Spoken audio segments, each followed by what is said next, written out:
appuyé par M. Ford, que la Chambre approuve en général les mesures budgétaires du gouvernement. Le ministre des Finances.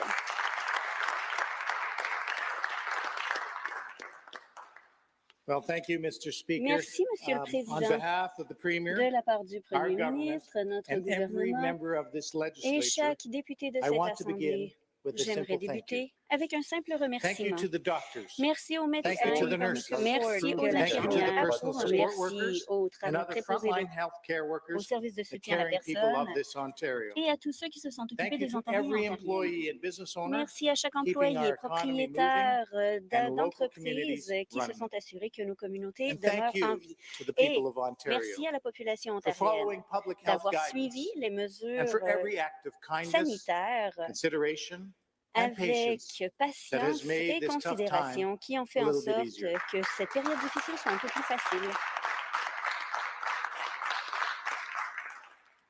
Because, Mr. Speaker, Monsieur le when Président, the story of this past lorsque year is l'histoire written, de la it will dernière année be sera written écrite, of the story of these acts, ce sera l'histoire big de and ces small, gestes, that are remembered. grands et petits, qui seront Monsieur le rappelés. Président, Mr. ce budget Speaker, est notre plan this pour budget terminer la tâche que nous avons is there to entreprise make il y a sure un an. that we will finish the task Car we après started a avoir year ago, because navigué sur after des eaux going agitées through pendant un an, the nous storms for a espérons whole year, enfin we hope arriver that finally enfin à port.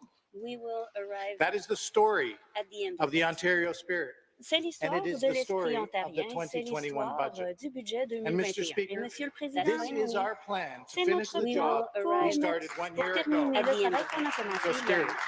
And it is the story of the 2021 budget. Because, Mr. Speaker, after a year in stormy seas, Parce que, Safe Monsieur le Harbor Président, is après finally in sight. des mois Hope is on de the horizon. difficultés, At l'espoir est community enfin là, centers, doctors' dans des offices, centres pharmacies, and communautaires, des hospitals across pharmacies, our great les province.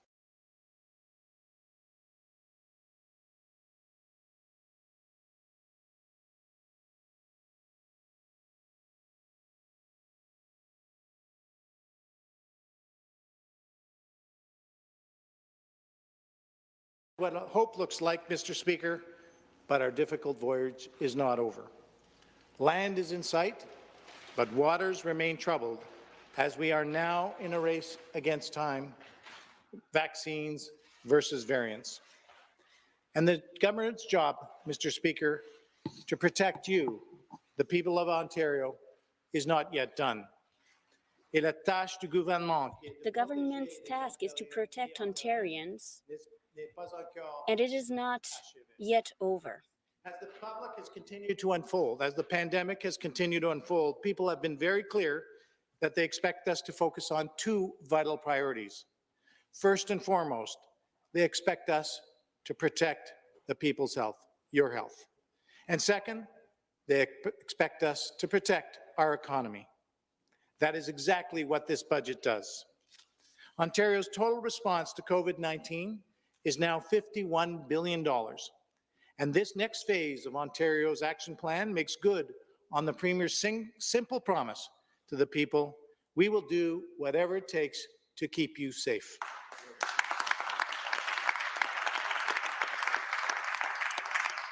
Now, Mr. Speaker, Premier Ford has worked day and night to protect our province. His steadfast leadership has saved lives, and his focus on our health has been unrelenting. Thank you, Premier.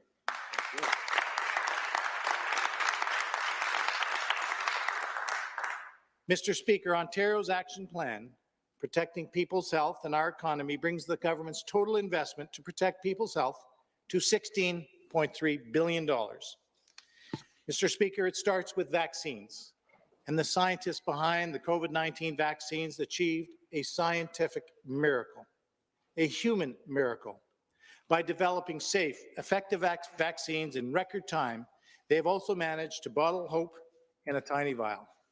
Millions of tiny vials, in fact, that will eventually close one of the darkest chapters of our lifetime. The question that remains is, how long will it take? That's why our top priority is getting vaccines in arms, full stop. At this very moment, nurses, doctors, and pharmacists are vaccinating the people of Ontario. And today, I'm announcing that Ontario is making more than $1 billion available for our province-wide vaccination plan.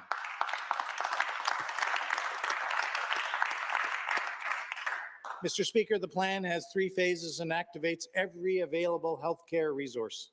Nothing will prevent us from getting the job done. For instance, we are investing in a program to provide safe, accessible transportation for persons with disabilities and older adults with limited mobility to get to their vaccination appointment. And we are dedicating an additional $50 million, Mr. Speaker, to vaccination programs in Indigenous communities in which so many are at higher risk. Mr. Speaker, nobody will be left behind. To execute a rollout of this size, we have pulled together healthcare professionals, medical experts, and frontline workers across the province. From truckers to move the vaccines, to frontline healthcare workers to administer them, to an army of volunteers to help make appointments, drive people to vaccination sites, or simply encourage a loved one to receive their shots. Everyone has a role to play. We are mobilizing Team Ontario. And Mr. Speaker, there are many challenges ahead of us, but having spoken to so many people involved in this effort, I'm inspired by their determination and compassion. They are the fuel that drives the Ontario spirit, and I invite you to join me in applauding their effort.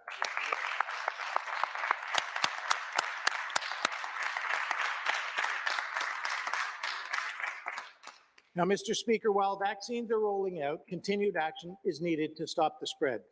That requires more testing. Anyone who needs a test can get a test, and they can count on getting their results quickly.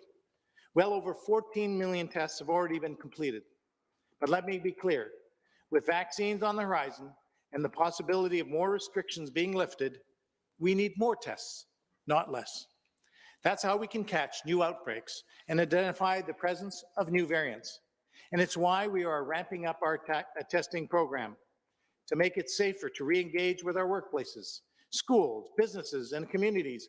Our government is investing $2.3 billion more for testing and contact tracing in 21-22, bringing the total investment since the beginning of the pandemic to $3.7 billion.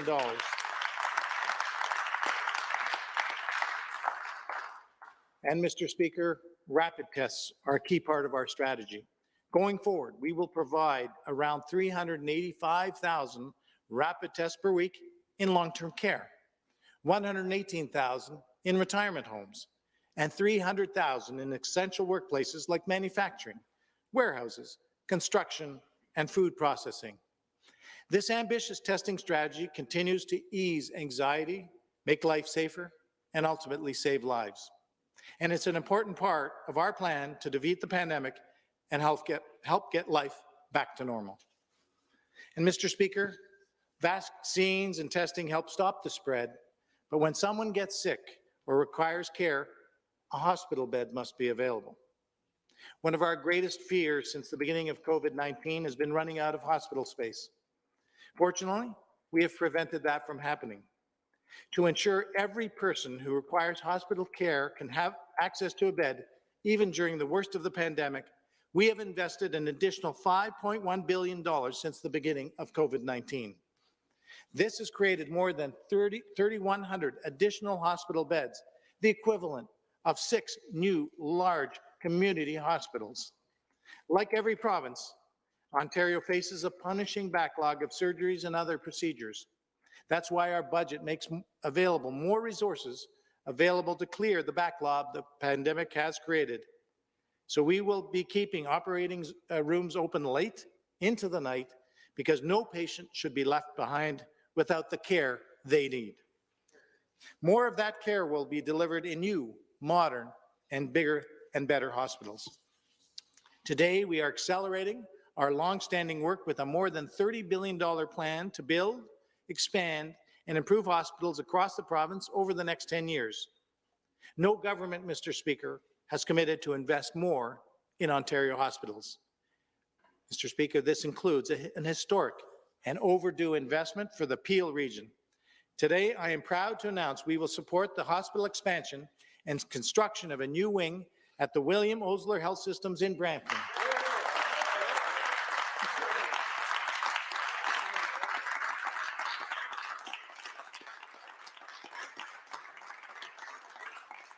And I'd very much like to thank my colleagues, the member from Brampton West and Brampton South, for advocating for this project.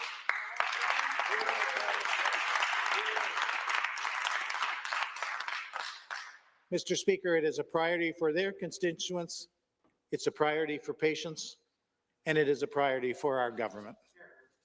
In addition, we are working with Trillium Health Partners on a major redevelopment and hospital expansion in Mississauga.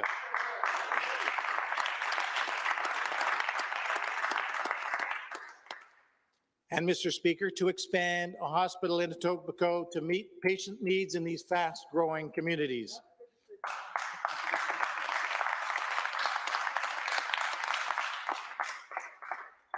Mr. Speaker, I'm very pleased to announce today that we are supporting the planning of a new regional hospital in Windsor, Essex.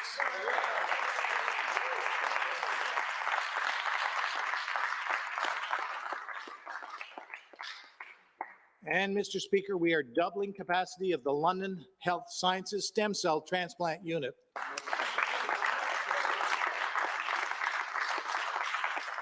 And Mr. Speaker, I'm very proud to announce we are building a new facility to provide care and treatment to 30,000 families with young patients in Chatham, Kent.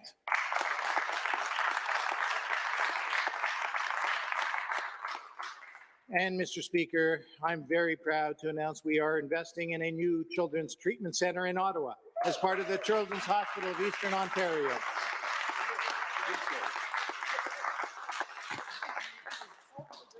Mr. Speaker, these are investments that deliver on our commitment to build more hospital beds, to provide critical infrastructure to match the expertise of our healthcare workers, and to ensure patients receive the care they need when and where they need it. Mr. Speaker, protecting loved ones in long-term care is very important to all of us in this House. Mr. Speaker, while COVID-19 threatens us all, it is the residents and staff in long-term care homes who have suffered the most. The good news is this. Today, nearly every long-term care resident in Ontario has been fully immunized.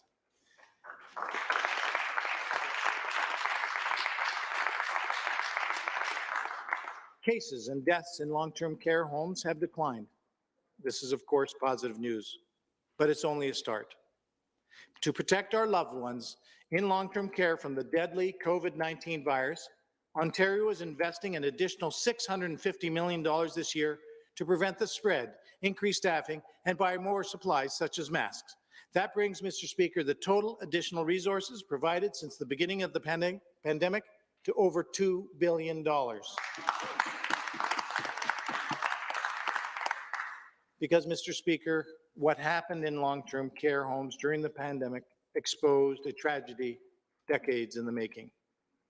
I think we can all agree this tragedy was the result of years of neglect and underfunding in long-term care. But the inaction stops with us. It stops right here. The previous government took nearly 10 years to build 611 new beds across the province. Mr. Speaker, we are building 30,000 new beds. And with this budget, Ontario is investing an additional $933 million for a total of $2.6 billion to make good on that commitment.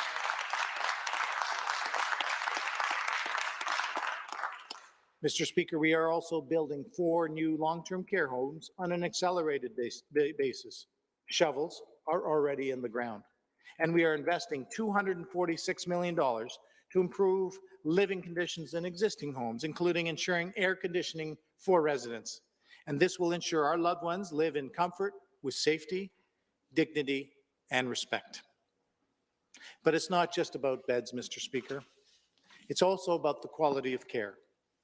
Last November, we committed to ensuring residents receive an average 4 hours of direct care per day. Frankly, they deserved as much a long time ago. This is an ambitious commitment. It will make Ontario the leader in Canada. However, there are many hurdles to making it a reality, including a need to hire tens of thousands of new staff to provide the care, something that clearly cannot happen overnight. But we will clear these hurdles, Mr. Speaker, and that is why Ontario is investing $4.9 billion over 4 years to increase the average direct care to 4 hours a day.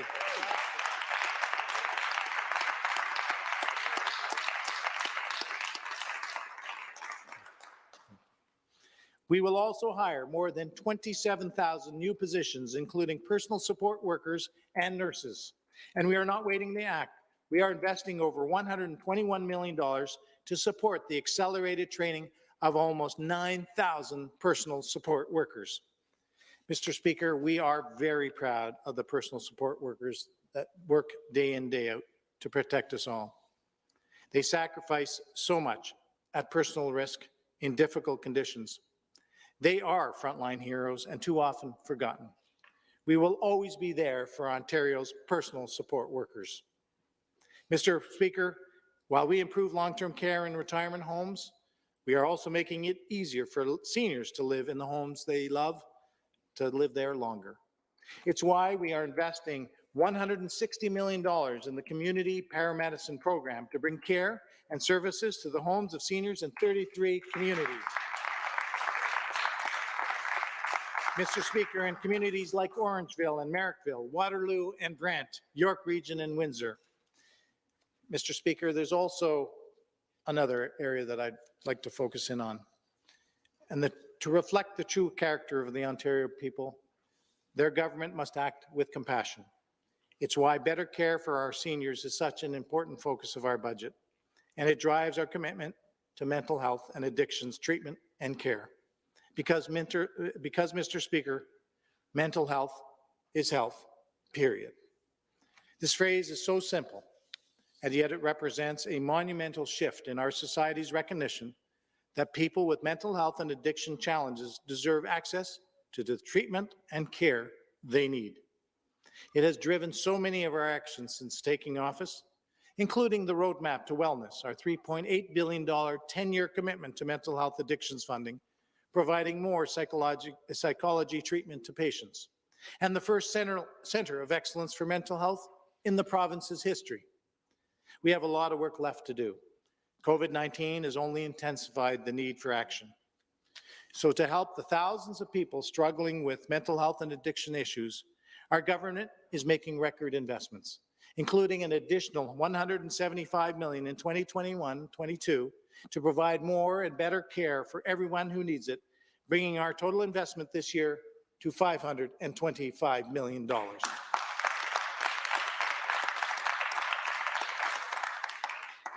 And we are going to bring support directly to those who need it. That includes 4 new mobile mental health clinics to serve rural and underserved communities, and a new program to embed mental health workers in police call centers to ensure people in crisis get the right support. And, Mr. Speaker, investments to help our uniformed heroes, including veterans and OPP staff. To anybody tuning in today, please reach out to a family member or friend to check in, acknowledging the struggle of those dealing with mental health challenges, or ask for help if you need it. It's okay not to be okay. And know this, we will be there to support you.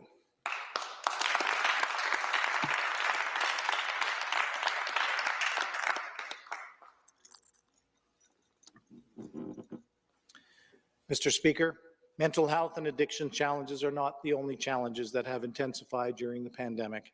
That may not be obvious. One that concerns me deeply is the alarming increase in domestic violence.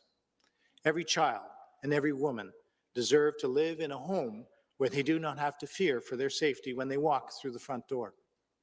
I'm grateful to my colleague, the exceptional Associate Minister of Children and Women's Issues,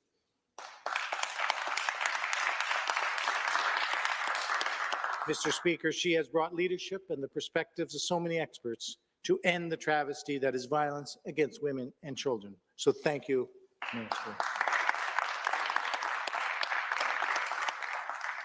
And Mr. Speaker, it starts with a statement of resolve. Domestic abusers should face severe criminal consequences.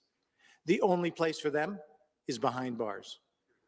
While the federal government writes criminal laws and the justice system enforces them, our government has a role to play in providing more support to victims. And this budget does just that with new investments to expand support services. Mr. Speaker, we are investing an additional $18.2 million over 3 years to protect and support First Nations, Inuit and Métis women and girls who face higher rates of violence than others.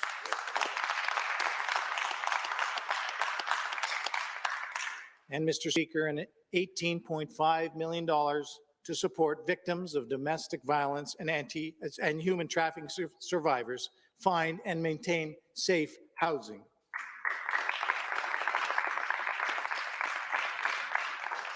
We remain committed to supporting victims of domestic violence, human trafficking, and other violent crimes. This is a government that will always stand up for victims, because every law-abiding citizen deserves to be protected. Mr. Speaker, our investments not only protect people from COVID-19, they also build a better healthcare system for tomorrow, so that in Ontario, people can always receive the care they need. Because without healthy people, we cannot have a healthy economy. And Mr. Speaker, that brings me to the second pillar of our plan. Overwhelmingly, the people and employers of our province have done what it takes to protect each other from COVID-19, even when these sacrifices have impacted their livelihoods. We recognize these sacrifices, and today we are taking further steps to provide direct support to the families, workers, and employers who have sacrificed so much.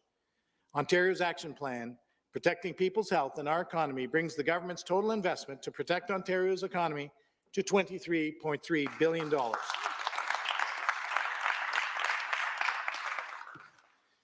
Mr. Speaker, every parent in Ontario has faced new pressures due to COVID-19. For some, that includes financial challenges caused by the pandemic.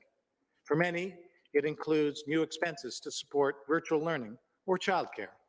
And for all, it includes anxiety about their child's future in a world that will look different than it does today. Now, while our government can't make this pressure go away, we can provide a helping hand. So to put more money in parents' pockets, we are providing a third round of payments through the Ontario COVID-19 Child Benefit. This announcement today brings the total direct support we have provided families since March of 2020 to $1.8 billion.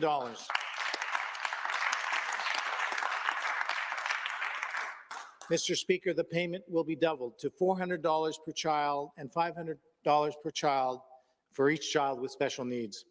And consider what that means for a family with 3 young children, including one with special needs. They will have received $2,600 through the Ontario COVID-19 Child Benefit. That is real and meaningful relief. It won't solve every problem, but it helps. And it's one of the simplest, quickest, and most direct ways we can make a difference. Mr. Speaker, few pressures parents face are more significant than the cost of childcare. Nearly every economist I speak to says making childcare more affordable is one of the key ways to ensuring a robust recovery from COVID-19, not to mention a vital factor in creating the growth necessary for long-term prosperity. I also hear it directly from parents. Too many tell me the high cost of childcare will keep them out of the workplace. And this burden is not borne equally. Just as the virus hits different people with different levels of severity, so too does the economic impact of the pandemic.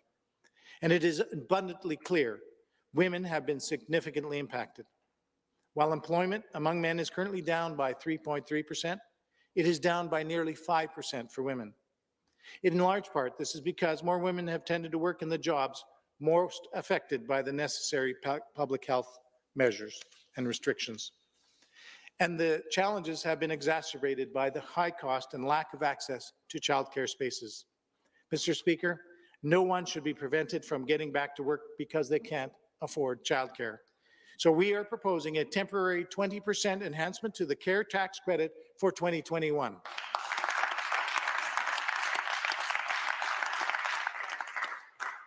This would increase support from about $1,250 to $1,500 on average per family. In total, it would provide about $75 million in additional relief for over 300,000 families. Mr. Speaker, this is extra money back into families' pockets to cover expenses like childcare after-school programs, even summer camp. We also need to ensure childcare is available to parents. That's why our government pledged to create 30,000 new childcare spaces, and I'm pleased to report that we are more than 2/3 of the way to meeting that pledge. With this new capacity, our enhanced care tax credit, and the third round of payments to parents, Ontario families will be stronger. And Mr. Speaker, strong families make a strong province. Mr. Speaker, we are also supporting students. COVID-19 has disrupted their routines and changed how they are taught. Mr. Speaker, young people have been among those disproportionately impacted by the economic impacts of the pandemic. So we are protecting students today, but also investing in their success for tomorrow. We have led the country with close to $1.7 billion to protect students and keep students safe, including $100 million to improve classroom ventilation. We will also invest $14 billion over the next 10 years to build and upgrade schools, like the first new school in Pickering in over 20 years, which will serve 536 students. It'll serve 536 students and create 73 licensed childcare spaces. And all told, we are investing $550 million, Mr. Speaker, in the 2021 school year to support 16,000 new learning spaces across 28 schools. And of course, Mr. Speaker, ensuring remote and online learning can be delivered for students has become vitally important during the pandemic, which is why we're investing $40 million to improve remote learning technology. This is an important step, but there's another factor that is holding our students back. Mr. Speaker, we heard from a principal during the second wave when the public health situation meant classes had to be 100% virtual. The principal said their rural school was ready to teach online, except most of their students didn't have a quality, reliable internet connection. In the province of Ontario, in the year 2021, that is simply unacceptable. We're going to fix it with the most ambitious investment in internet connectivity in Canadian history. To connect homes, businesses, and schools to broadband, our government is supercharging our investment with another $2.8 billion, bringing the province's total investment to nearly $4 billion in 6 years.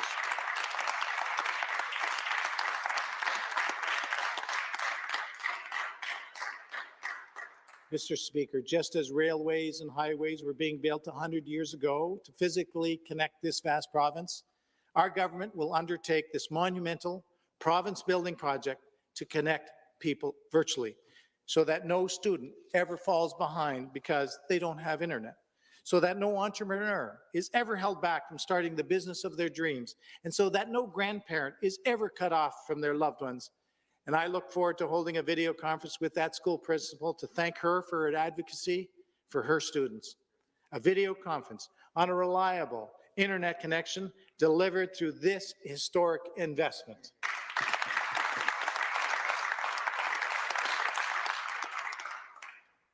Mr. Speaker, too many of our neighbours lost their jobs since this pandemic began. Workers in some industries, including hospitality, retail, tourism, have been more affected than others.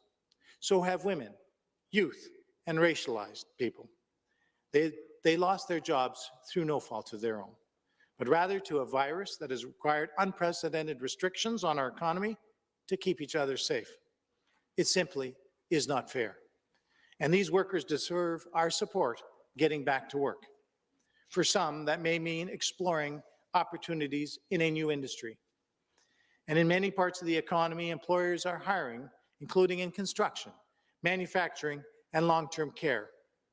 But this often requires going back to school, which costs money at a time when their personal finances may have already been stretched to the limit. So to help workers with their training expenses, the government is proposing a new temporary Ontario jobs training tax credit for 2021.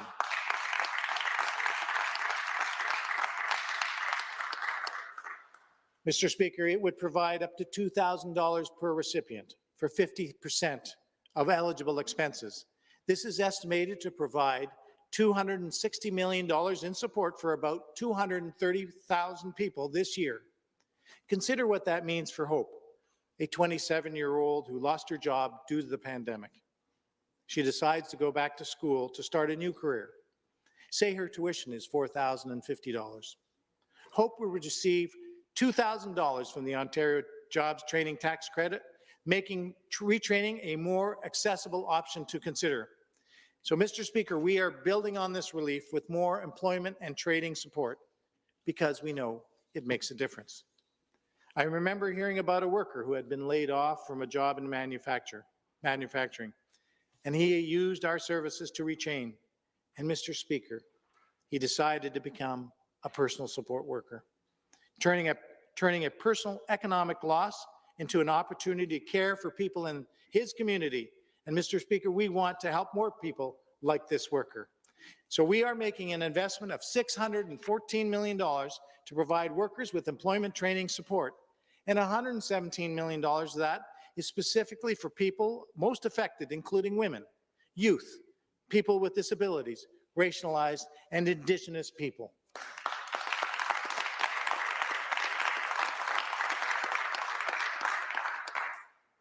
Mr. Speaker, I want to point out Hope's story is one of many where her career could be in the skilled trades. As the Minister of Labour and Training and Skills Development never fails to point out, there are more jobs available in the skilled trades than qualified workers. These jobs are high-paying, rewarding opportunities to build a career and support a family. They also allow you to help build your community and your province. And with our government's plan to spend more than $145 billion over the next 10 years on infrastructure, including the largest subway expansion in Canadian history, making GO Transit a comprehensive all-day rapid transit network, bringing passenger rail service to the north, and historic investments in highways, there will be no shortage of opportunities to play a role in rebuilding Ontario.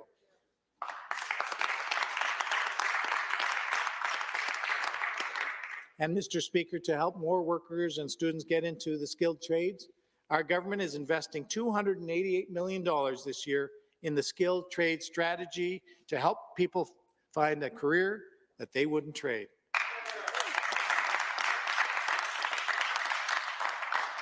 To help more workers like Hope. So, Mr. Speaker, one of the most significant inequities of the pandemic has been in the impact on small business owners and their employees who have faced significant restrictions. And for our government, it has been among the heaviest burdens that we bear.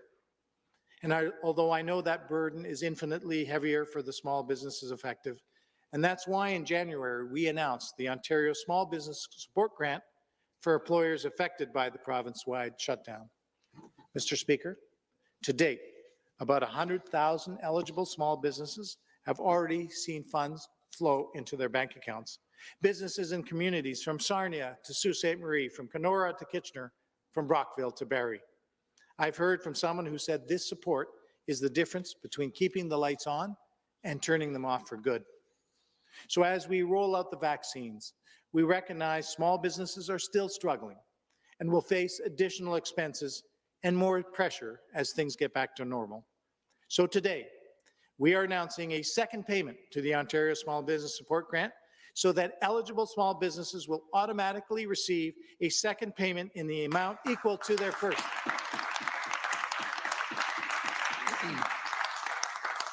Mr. Speaker, this will bring the estimated total support provided through this grant to $3.4 billion.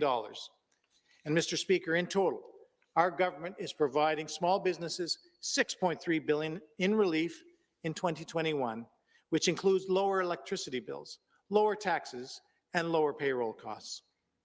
And consider what this means for a small retail store in Markham.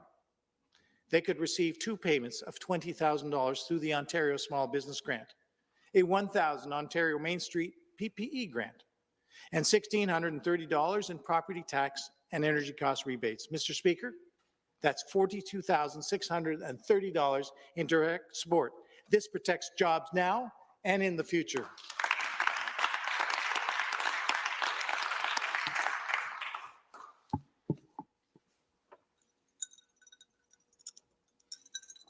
Mr. Speaker, people in the tourism, hospitality, culture, sports, and recreation industries have been particularly hard hit by the necessary public health restrictions. In fact, 140,000 tourism and hospitality jobs were lost between February of 2020 and February of 2021. Today, Ontario is investing an additional $400 million to support these employers, bringing our total support to more than $625 million since the pandemic began.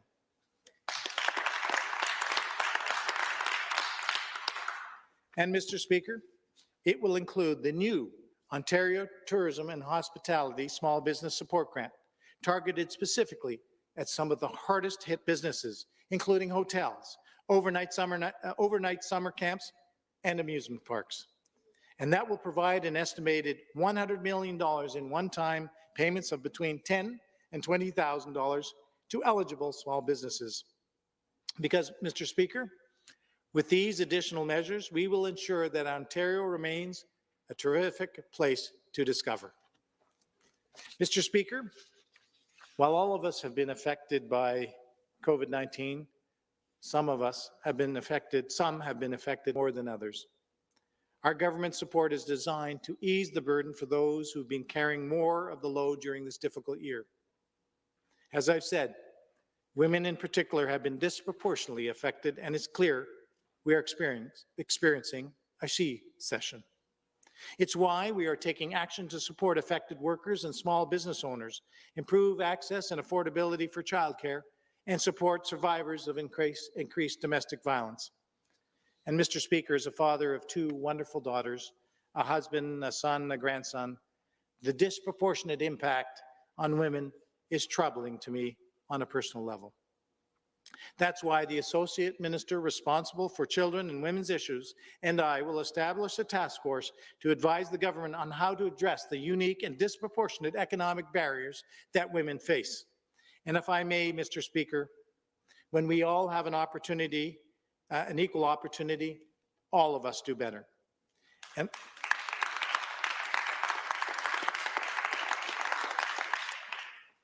Mr. Speaker, I'd like to recognize the critical leadership of strong, capable, brilliant women during this pandemic.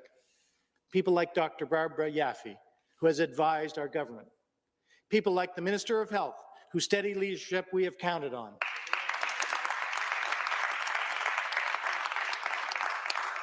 Like the Minister of Long-Term Care, a medical doctor who has worked tirelessly to protect the most vulnerable. Like the Solicitor General, who has guided our emergency response. And, Mr. Speaker, like the Leader of the Opposition, who has played such an important role holding our government to account.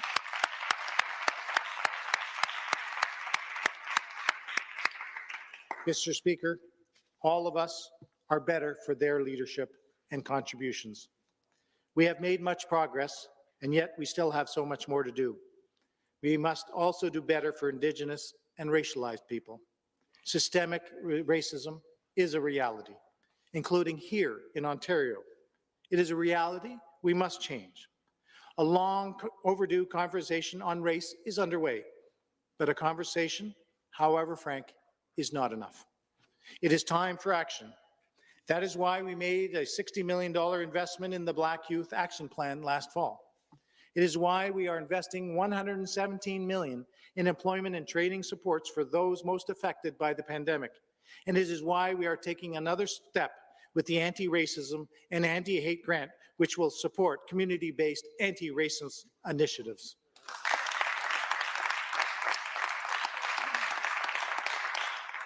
Mr. Speaker, hate spreads when allowed to fester. So let us all resolve to speak out against hatred when we see it and work together to build a more inclusive province each and every day. And as we look beyond COVID-19, let us make it our shared goal that nobody is left behind. Truly sustainable growth must be inclusive growth. It must, Mr. Speaker, include everyone. Now, Mr. Speaker, I have outlined our action plan to beat COVID-19, to put it behind us, to get that job done. I will conclude with an update on our province's economic and fiscal situation. As a student of history, I cannot deliver that update without thinking of other challenging times in our challenging past. When Leslie Frost rose in the House to deliver his budget in 1945, perhaps in this very seat, he declared that the legislature was meeting in difficult days, that we had a difficult path ahead, that he was standing in a wartime legislature delivering a wartime budget. Mr. Speaker, thank God we're not in a world war, and yet the circumstances of today share some similarities to when Minister Frost stood in this place. The people of Ontario are united in a battle against a common enemy. The job is not done. The enemy is not yet defeated. And as the Minister of Finance and President of the Treasury Board, my job is to ensure we make every resource available to win our battle against the virus, and we have.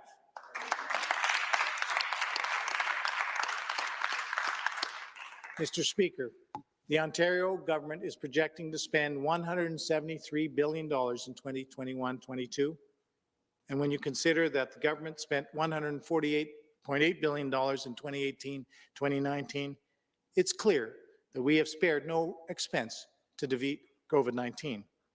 Of course, as it has for governments around the world, this spending has resulted in record deficits. We project the deficit will be $33.1 billion in 2021-22.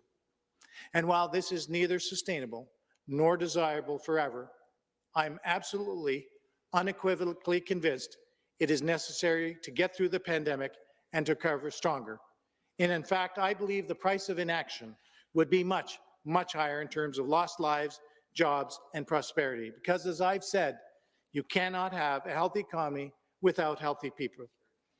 Mr. Speaker, in this budget, we once again outlined 3 economic and fiscal scenarios to be as transparent as possible about the uncertainty that remains in our global economy and the risk to our province's finances. We will continue to be transparent with regular updates as the situation continues to evolve.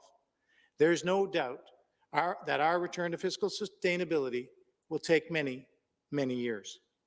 Some would tell us that tax hikes or cuts to public services are the only way to get there. They are wrong. The other path is to get Ontario growing again. And I'm convinced that along with a modern government and a federal partner who pays their fair share, economic growth is the key to our fiscal recovery. And that growth will create jobs, provide revenues to support critical public services, and ensure a sustainable financial position.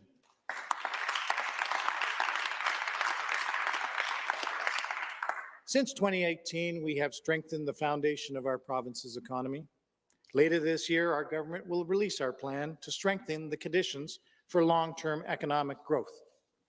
We are already taking important steps today, positioning Ontario to be a leader in electric vehicle manufacturing, creating Invest Ontario and the $400 million Invest Ontario Fund, making the province a top-tier destination for investment, and proposing to double the Regional Opportunities Investment Tax Credit to encourage growth in regions that have fallen behind, which all builds on the actions we took last November to remove barriers to growth that would have otherwise held Ontario back from a strong economy and recovery. We've done that by reducing high electricity rates, by removing taxes on jobs, and lowering unfair high business education property taxes. So while we can create the conditions, it will be the people and employers who create the actual growth. Which brings me, Mr. Speaker, back to the Ontario spirit. When the people of this province put their minds to something, they make it happen. So today, I'm putting the world on notice. Don't bet against the people of Ontario.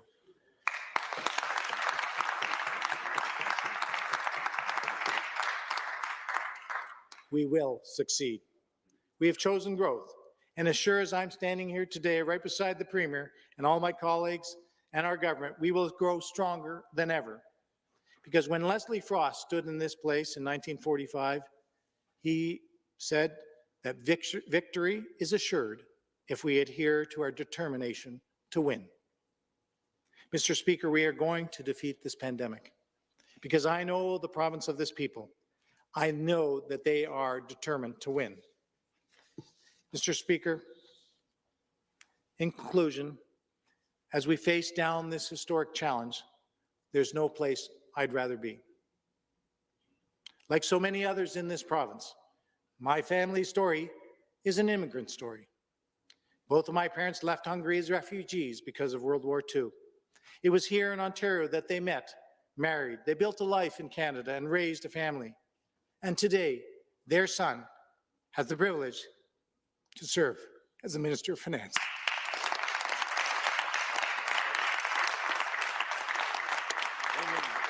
Yeah.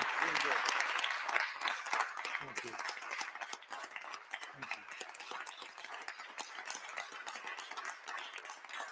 Mr. Speaker, that is the Ontario story. Mr. Speaker, that is the Ontario dream.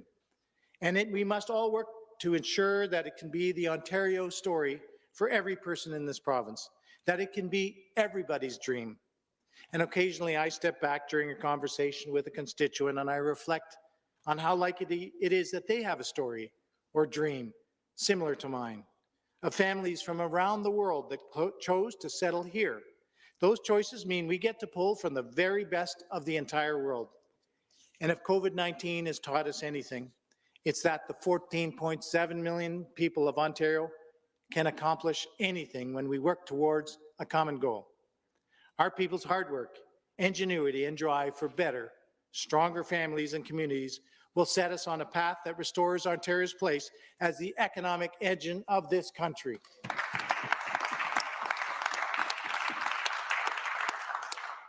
Mr. Speaker, the Premier calls it the Ontario spirit. The Ontario spirit is hard work and sacrifice, kindness and respect, doing what's right, not what's easy. And it has not been, and it won't be a straight path to the finish line, but the Ontario spirit will get us through COVID-19, and when that time comes, the Ontario spirit will unleash growth like anything we've seen in this province ever before. Mr. Speaker, hope is on the horizon. The safe harbor is not far away. And until we reach those shores, we will maintain our relentless focus on protecting people's health and economy. Thank you, Mr. Speaker.